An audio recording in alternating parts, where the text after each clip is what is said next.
Hey folks, Quillykin here, and welcome to what's going to be a brand new Let's Play for Sid Meier's Civilization 6, featuring new content from the New Frontier Pass. This is, I don't know about you guys, but this caught me completely off guard. I wasn't really expecting new content to be coming for Civ 6, and boom, they dropped this New Frontier Pass on us, and over the next few months, we're going to get 8 new civs, new leaders, a bunch of new game modes, new city-states, resources, districts, infrastructure, scenarios, all this kind of jazz is going to be sort of trickled out over the next few months for us with Civ 6, which is kind of awesome.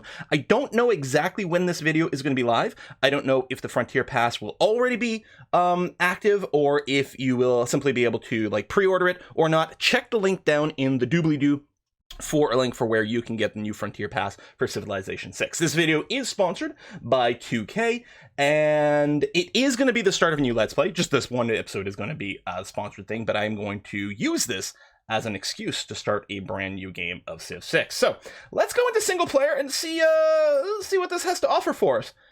Before we look at the two leaders that are available to me at this point, so Gran Colombia and Bolivar, and Maya and Lady Six Guy, I want to highlight this little button over here, this game modes button. This wasn't here before. Apocalypse mode, because we're going to be playing this on Deity. And we're going to be playing it with, a new civilization we haven't really practiced with before. So the game's going to be pretty hard as is.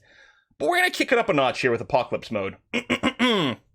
This game mode adds new natural disasters, larger and more impactful versions of existing disasters, and increases the chance of all natural disasters. Apocalypse mode also adds the Soothsayer unit to the game, which actually lets you trigger natural disasters around the unit. So you can send it into an enemy territory and, I don't know, call down a giant tornado? But not only that, should the climate reach its final level of change, comets pummel the Earth and destroy humanity. So we might find ourselves in a position where we haven't been beaten by any of the other players, and yet still lose because humanity itself ruined the entire planet. All right, that sounds like fun. Let's definitely play with that turned on.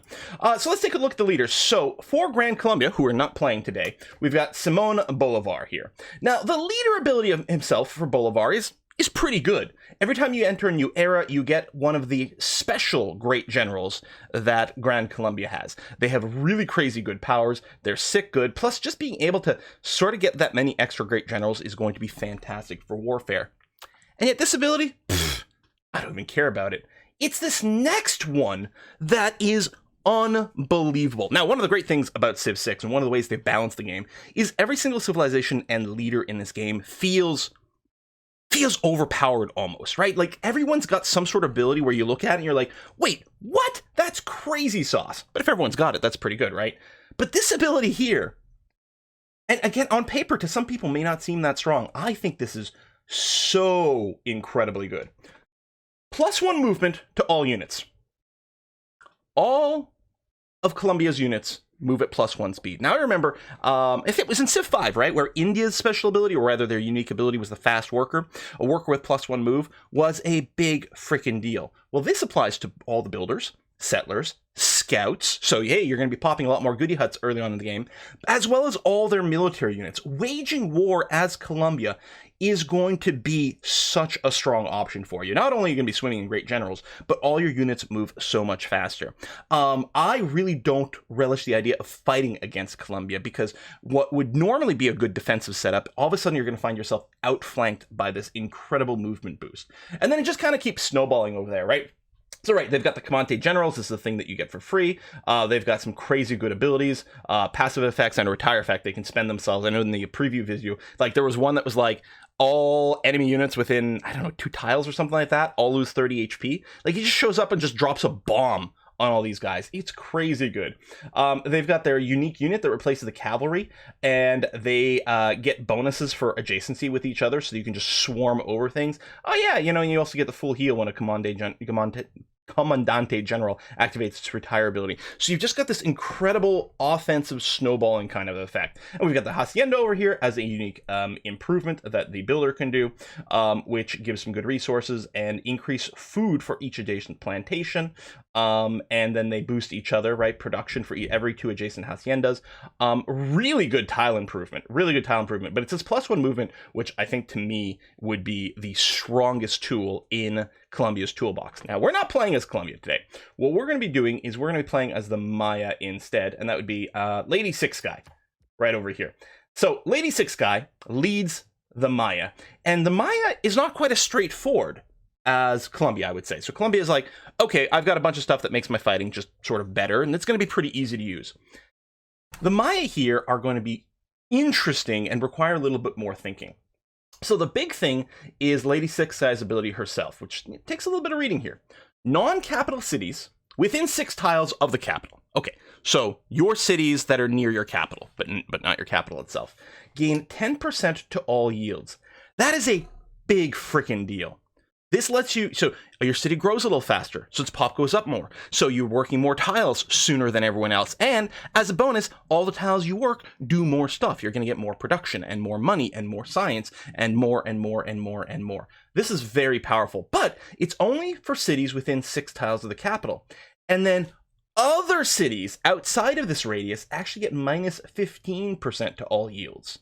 So as the Maya, you really benefit from having a core of cities that are near your capitals that are going to be super duper productive, but then stretching out wider than that won't be quite as strong. And this is a very different playstyle than you normally find yourself doing in Civ. Now, it's actually not as big of a deal as it might seem for cities you found yourself.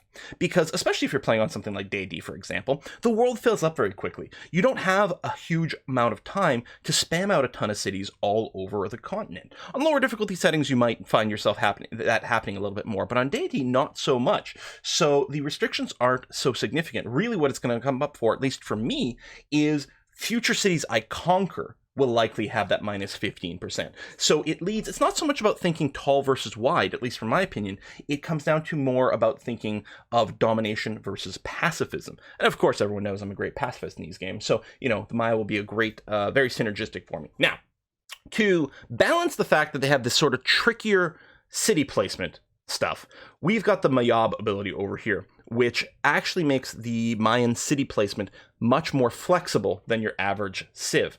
So it starts off by sounding like it's a penalty. Settling adjacent to fresh water and coast does not provide extra housing. So if you settle your cities adjacent to water, you get extra free housing in the city, especially if it's fresh water. So from an inland lake or a river, for example. So that's normally what happens. Maya don't get that, which means their cities are naturally going to be a lot smaller. They're going to be population capped more, except that each farm provides an additional +1 housing. Normally farms produce a half a unit of housing.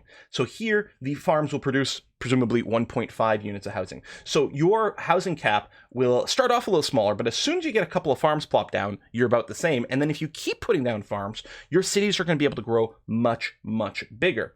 Farms also produce +1 gold, and we get +1 amenity for every luxury adjacent to the city center. So ideally, we want to settle our cities right next to luxury goods, if at all possible. Going back over here, it is also worth noting that our units get +5 combat strength when we're within 6 tiles of the capital, so we're really good at defending our smaller amount of territory. We've got a unique unit over here that replaces the archer, so it gets a +5 bonus to combat when fighting a wounded opponent. So again, sort of fighting defensively, we could actually get like a +10 bonus to finish off units with the Hulche over here, which is a massive stat number. Even late in the game, a 10-point difference is huge, and early on, it's just mind-boggling. And then we've got a unique district here, the Observatory. Now, it replaces the campus. It's cheaper to build. It doesn't get the normal adjacency bonuses from rainforests and mountains, for example, or geothermals, but instead it gets +2 science bonus for adjacent plantations, which is huge, and +1 science bonus for every 2 adjacent farm or district tile. These observatories probably will generate more science than a campus if you place them well. plus being cheaper to build is actually a huge difference. Anyway, so we're going to go ahead and start with Lady 6 Guy. We're going to be playing on a standard size map. I might play on Pangaea. So here's the thing. Playing an archipelago as the Maya, I think, would be very bad because it would be hard to place more cities within the 6 hex range of our capital. So if we think about the opposite of that, then the strongest thing would be something kind of Pangaea, or a lot of sort of land territory. Maybe the Europe or East Asia maps would be very strong as well. Honestly, the Inland Sea tends to have a fair amount of kind of contiguous land, which could be okay. But where is... I'm confused. Where's Pangaea? There it is. Could not see it. It is surrounded by some water and things, but I think it's still going to be better for us. And I usually play on continents. It's a good default map, but I want to mix it up over here, so we're going to do that. So standard size, Pangaea, standard speed, and we're going to go ahead and get it started. And I wonder if we're going to see any of the new resources nearby. Oh, I will be quiet here because, yes, once again, they got Seenie Beanie to do the civilization intros. And I want to know, do they have these pre-recorded? From the first stirrings of life beneath water, to the great beasts of the Stone Age, to man taking his first upright steps, you have come far. Now begins your greatest quest. From this early cradle of civilization on towards the stars. Lady 6 Sky, great warrior mother of Dos Pelas and Wat Cabnal, lead your people into a new dynasty. Let your reach grow long so you may conquer your enemies near and far. The gods will guide you, and you will in turn guide your loyal citizens to victory. So yeah, how did they pre-record these knowing they were going to do them? Or did they bring them back in? I would love a peek behind the veil to know how any of that worked out. All right, what's our start going to be? Hey, we did get some new resources right away. Hello, and welcome to Maize. Nice little red corn. All right, I love the fact that we're inland here. This feels really good. We are not currently, never mind. We are adjacent to a luxury resource. We could be adjacent to 2. Because remember, as the Maya here, we get an extra amenity for being adjacent to a luxury resource. Because we could move over here. It would cost us a whole turn to do that. We'd also be on flat land instead of a hill. I think we are going to settle in place, but it's interesting to consider the possibility of moving over here for an extra +1 amenity. So I'll go ahead and found the city in place. Boom! Citizens of Wat Cabnal, adjust to their new home and keep a wary eye on the nearby river. Yeah, especially in apocalypse mode. Oh my gosh, how many times are we going to have floods here? Oh, I all of a sudden got really nervous about it. Okay, with my warrior, I'm going to move here on top of the hill for a little bit of vision. Excellent. All right, we got some more food over there. Lovely. Wonderful. Let's talk about our first production in the capital here. Now, if you're playing on a lower difficulty of Civ, generally speaking, the best thing to do is to pop out probably a scout, if not maybe even 2 early on, maybe a builder and a settler, that sort of thing, and really sort of, explore, find goody huts, and expand as quickly as possible. On Deity, you don't really have that luxury so much because barbarians are going to spawn almost like instantly and be very, very aggressive. Not only that, your opponents in here, the AI, will get to start with a bunch of extra settlers and a ton of extra military units, not to mention some free techs. So they're going to expand very quickly. They're going to find you very quickly. They're going to see that they have a lot more troops than you do right from the beginning. And there's very likely to be a very, very early war. As a result, I feel like on Deity, you simply don't have the luxury most of the time to start with sort of a scout or a builder and kind of a greedy start that way.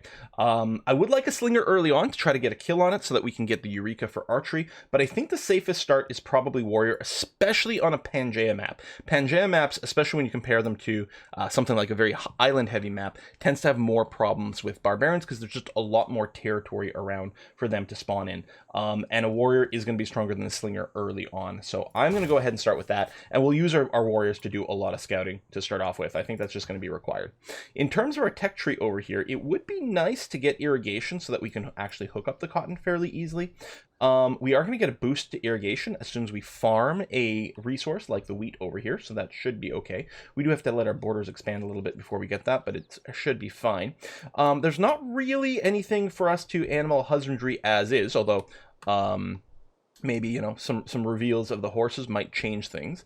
Going for a wonder on deity is really, really risky, especially an early one like Stonehenge, because chances are the AI will start with astrology already unlocked. Plus, we don't have any stone over here, so it's not like we can do that. So I'm probably tempted to either pottery and animal husbandry, perhaps. Animal husbandry leads to archery, which is good. Pottery does lead to writing, which is our, well, I was going to say campus, but the observatory in this case. And then, you know, just being able to build mines is really good and lead to some other things. We can find out that we don't have iron, because I never have iron. Why would I?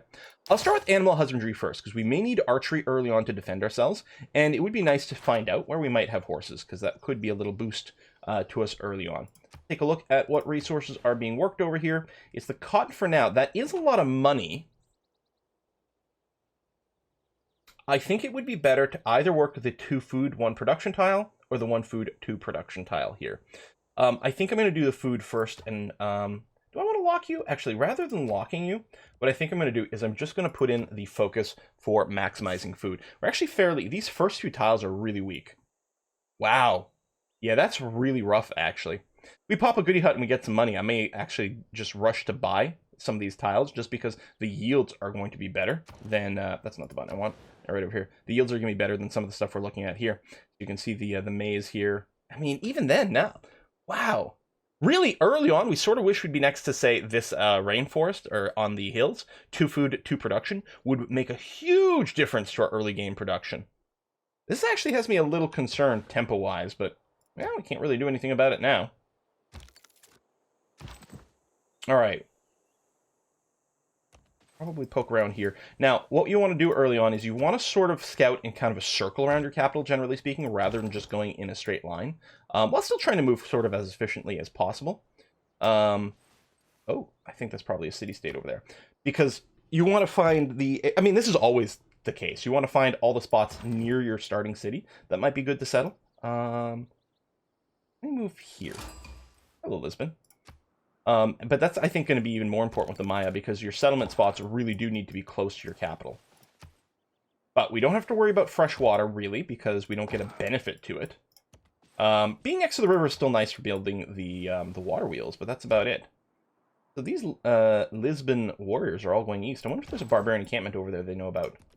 Never again can I gaze upon the beauty spots of the earth and enjoy them as being the finest thing I have ever seen. Crater Lake is above them all. Provides fresh water, which does nothing for us. Boo! But faith and science. Did boost our astrology knowledge. That's nice. Sometimes we don't get that. We'll move over here. Did I call it, or did I call it? I said they probably know about a barbarian encampment. Well, they're going to clear that for me. It does deny me the gold, which is unfortunate. Although, speaking of gold, I've got a fair bit over here. How much... Oops. What it costs to buy a tile? Yeah, see, not much early on. It's going to grow there, which will be good for improvement, but I think what I want to do is I want to pop this, because I'm really, really concerned about the early game tempo. There we go. If I turn this off... Interesting, you're still going to work those tiles instead of that. I'm still going to do this to make sure you do that, because I want the city to continue to grow. That's very important. Well, good work, you guys. Thanks for clearing that, I guess. Would have been nice to get some era score. But sure. Okay. I'm going to go builder into settler at this point. So we met those guys. Oh, just because I get questions about this all the time. People ask if this is a mod over here. It used to be a mod to get this ribbon, but it's no longer the case. This doesn't matter too much now, but it'll matter a lot when we meet some people. In options under... I can't remember if it's the gameplay or interface. Right here. Show yields in HUD ribbon. Set this to always show, and you'll get this nice little stat breakdown. I'm not running any mods right now. I should actually say that I'm on a pre-release version of the content here, so things may change between now and when it goes live. And again, I don't actually know when this video is going to be live, so things may already be available for all y'all. I don't know. Is that our first goodie hut? Finally! Your color's too close to barbarians and has me a little bit nervous. Also, there's quite a lot of city-states near me, which is good and bad. It does maybe... There's our first flood. We're going to have a lot of these disasters. Remember, we're playing on apocalypse if there are mode. No dogs in heaven, then when I die, I want to go where they went. Yeah. We're really worried about the climate changing, but we're gonna get a lot of extra disasters. Luckily, we haven't lost anything from this flood yet, so small mercies over there.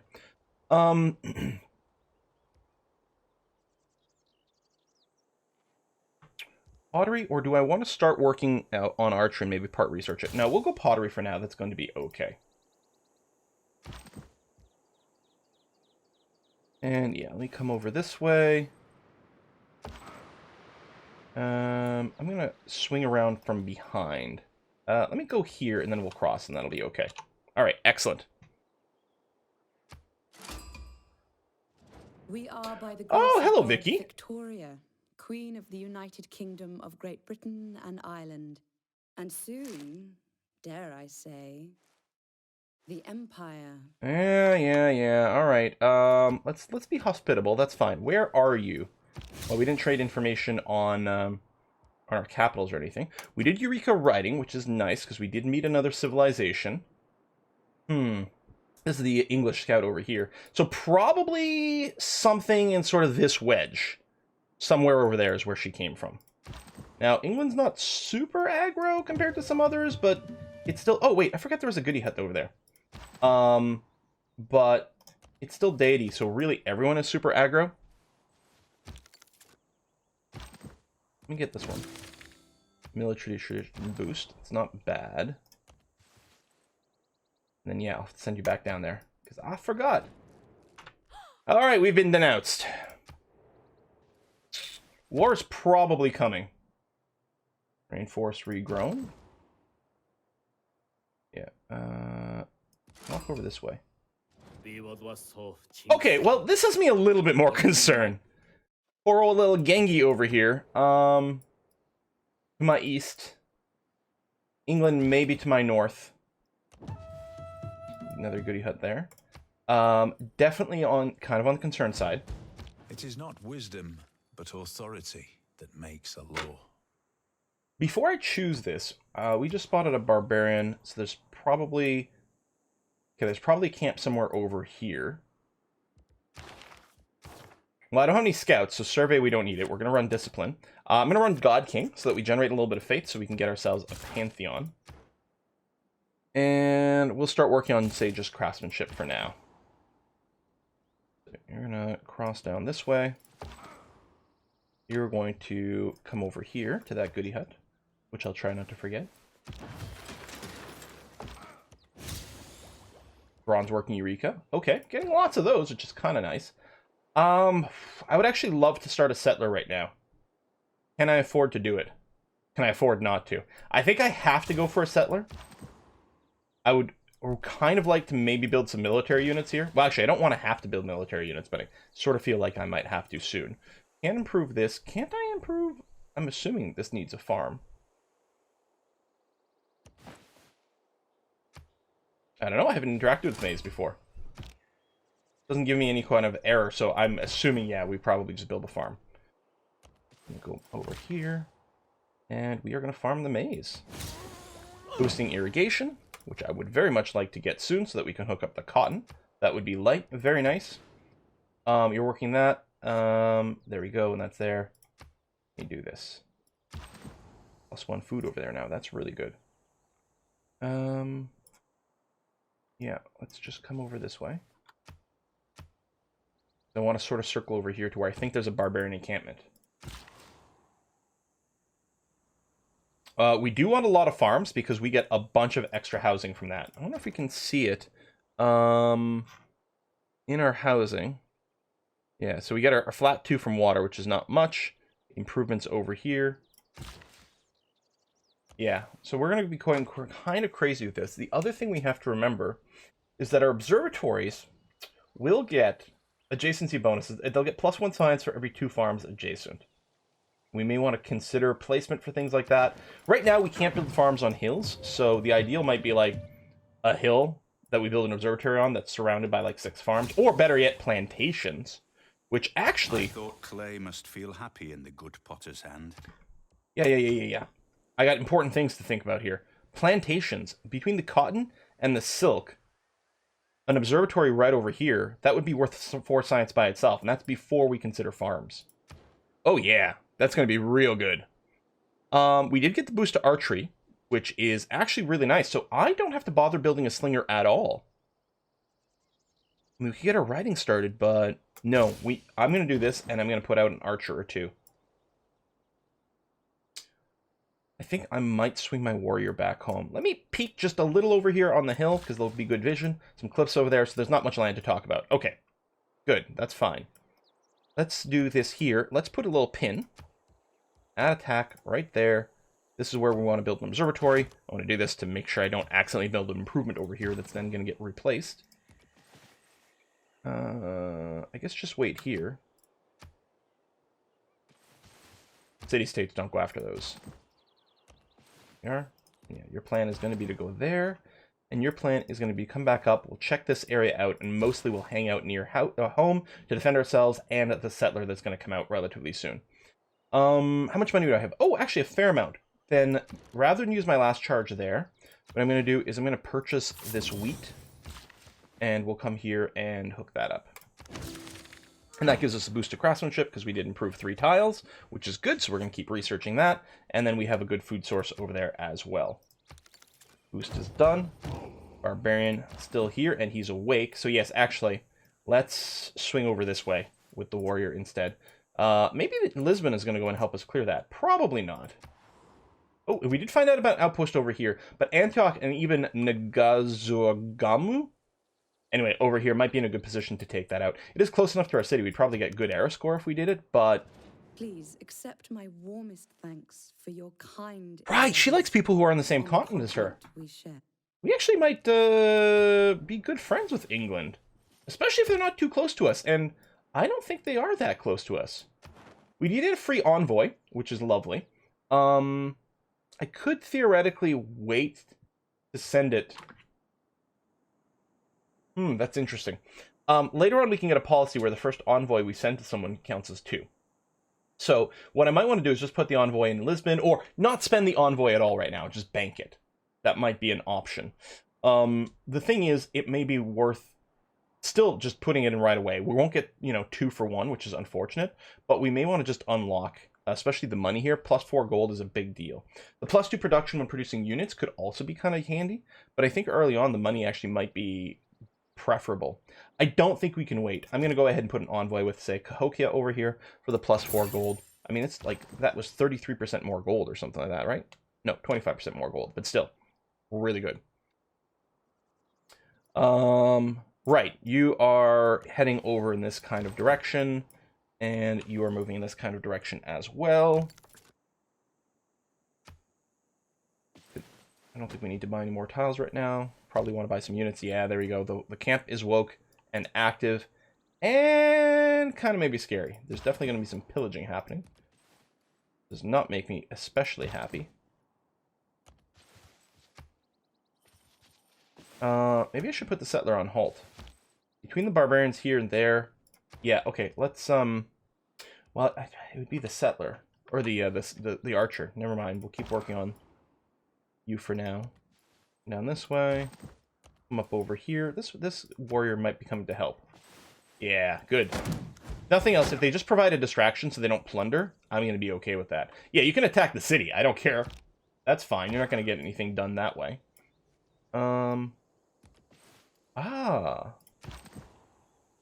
Wait, is this the hill? Oh, maybe I guess I'd already moved one. Okay. Couldn't figure out why I couldn't move a second time. I'm really happy that this warrior's hanging around here. Oh, thank you so much for taking those beats. I could attack, but I'm not going to kill anything. Probably better to... I could move into the woods, or I could just fortify. Either way, I'll get a bit of a defensive bonus, and this way I'll heal a little bit if I do this. So let's do that. Cross you over here. Oh, good. We have disaster set to the max, and there's a volcano over there. I'm sure that won't backfire. Okay, excellent. I can kill you. Gives me credit towards killing X number of barbarians, which is going to be useful for something later on. Thank you for moving up to melee range and not being able to fire because that's a hill. That's really helpful. I'm going to let you finish your settler. Although we probably won't move it out from the city quite yet. May the forces of evil become confused while your arrow is on its way to the target. Such a good quote. I will probably... You know, like, building an observatory is good, but really, the observatory before these improvements don't really matter too much. Yeah, I think what I'll do is I'll get irrigation first, and then get a builder, and then start working on the observatory. Although first, I'm getting my Holche here, my unique archer unit. And are we getting... Ah, yeah, we are getting a +5 combat strength from being within 6 tiles of our capital. I wasn't sure if it would apply outside of our borders, but it does. That's really, really useful. Okay, city placement. So, we can't place our cities anywhere in the red tiles, which actually, with our ability, there's not a bunch of places for us to plop down some cities. We're going to want to cram them in fairly tightly. What I think I'm going to do is I think I will settle down towards the southeast first. This would put us adjacent to a luxury, which is nice. There's no way for us to get adjacent to 2 for our city, or to have an observatory that is adjacent to 2. I might just settle right here. There's a lot of overlap. If we settle here, like people have been doing some interesting diagramming with city lights. You can get at least 6, but depending on, assuming things are clear, I think you can get up to 8 cities within your 6 tile ring with a little bit of clever placement and accepting a lot of overlap. I'm not very bothered with overlap. It only really matters if you, if all your cities get to maximum size. You could go here, but since I don't care about fresh water, I wonder if I might go a little further out. Something like here, just to claim a little bit more territory versus Genghis. From a defensive point of view, being just adjacent to the mountain might actually be the strongest, because it would limit how many directions I can be attacked from. I would still be adjacent to 1 luxury. This feels like such a weird placement because there's no fresh water or anything, but notice, normally when you're in your settler lens, it actually highlights fresh water tiles green. I guess it's still doing it some. No, not over here, though. Maybe that's something else going on. But it doesn't apply to us. I actually think, because I'm really worried about the warfare, I think I will settle here. It feels kind of odd, but it should work. And 1, 2, 3, 4, 5, 6 tiles that will be at the limit. We'd be minimizing overlap. He is unescorted, but it's all city-states here for now. Might be a little risky, but I think we actually have to take a little bit of a risk here. We do have this warrior not too far away. But the city-states won't do anything to us. Skill without imagination is craftsmanship, and gives us many useful objects, such as wickerwork picnic baskets. I'm not going to change anything right now because I still want a pantheon and I'm still fighting barbarians. Stonehenge has been built. Yeah, I'm gonna move you a little bit to try to follow our settler. We've got this boosted, but no, I need to go for a foreign trade. The thing is, I really want to unlock political philosophy. So we want to work on everything on the way there. We should get the boost to early empire. That's not going to be a problem. Whether or not we find a second continent, oof. It's not super likely, but we'll see. I'm going to move here. Now, this camp is woke from the scout, so it may spawn some more, which could be a little scary. But hopefully, overall, we'll be fine. Should actually just be manually moving this guy. Fortify and heal.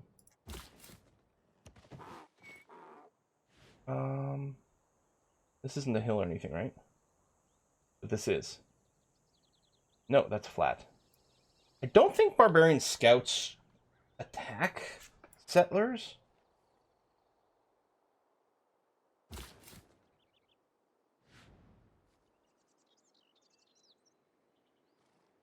Because he could reach me with his movement. I'm going to wait here. Next turn, I'm going to move there and settle. This is definitely a risk. I could have pulled back. It's definitely a risk, but I feel like I have to take a risk here. Otherwise, we can just, the game will just be lost via tempo.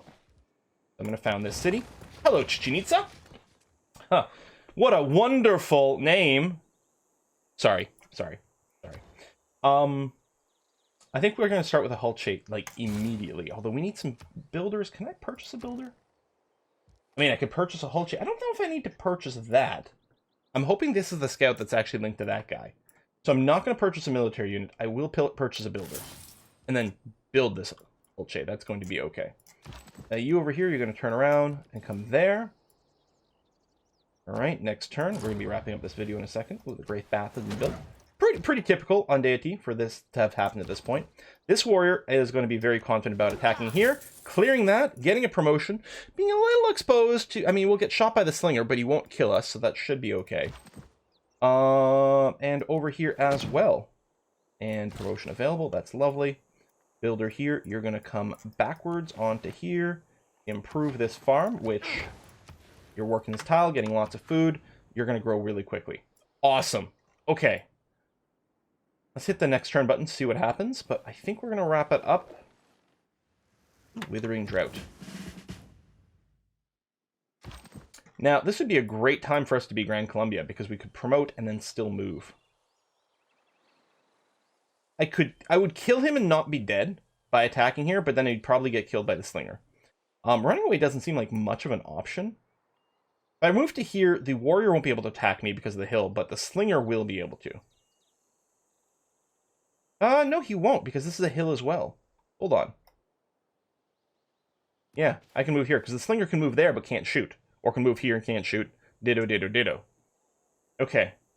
We might be okay there. You'll get your promotion.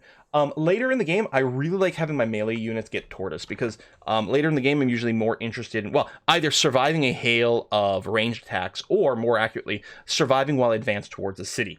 And so I really like my ranged units to have tortoise so that they don't get obliterated, while all my ranged units actually do the true work. But early on, I think that battle cry is much more useful for dealing damage to, or just, you know, general usefulness, because you're really looking to just kind of generically fight rather than just absorb arrow fire. We are going to drop some more farms here, unless I want to put... Actually, it'd be an okay place for an observatory here, because it'll be adjacent to one plantation. Farm is already here. If I build one more farm over here, it'll get another +1 science. Alternatively, I mean, I could put it here, and maybe that's going to be a plantation. Or not a plantation, it's going to be a pasture. Over here might work better, because actually, it'll probably end up being adjacent to 4 farms. An observatory here. One plantation... Farm, farm, farm, farm. So it would get more bonuses. Okay, so that means I'm not worried about putting... let me put a marker down. Right there. So I'm not worried that I want to put a district here, at least not at this time. So I'm going to go ahead and build a farm. Okay, we're going to wrap it up here, folks. Thank you very much for watching this. As a reminder, this video here is sponsored by 2K. I will be continuing this Let's Play, though, just on my own after this, because I'm really excited to see how the Maya play out. Again, check the links down in the doobly-doo for relevant information on where you can get all this. And I'm going to see you guys next time. Bye-bye.